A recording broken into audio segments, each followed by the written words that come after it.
I have a confession to make. This morning, I woke up in a very downward emotional spiral. I was frustrated. I felt resentment. It was like these same negative thoughts looping over and over again in my head, one negative thought leading to the next, then circling back around to the beginning and starting all over again. It's kind of crazy, really. And I don't even know where it came from. I mean, I assume that something might have triggered me, but I couldn't think of anything. And that's the thing about some of these negative thought patterns when they happen. They don't always announce themselves, they just sometimes show up. And it was so consuming that I almost was not able to click on a spiritual video this morning because my mind somehow was magnetized and wanted to stay in this negative loop. But I did click, and what I listened to was Psalm 51. It was King David's prayer where he's asking God to purify his heart and change and cleanse his mind.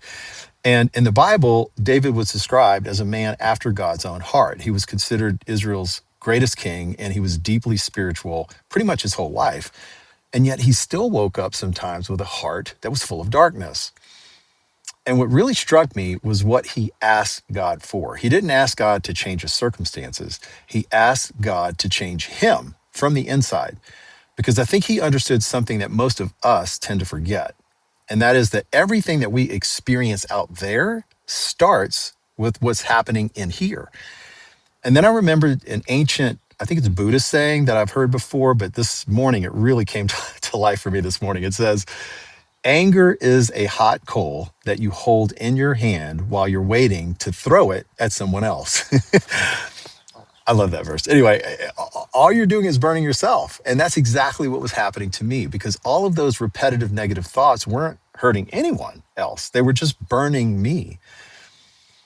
So this morning, I basically did what David did. I asked God to take it away, to cleanse it, to purify it. Just I wanted to surrender this to my higher power, and I just decided to let go of this coal.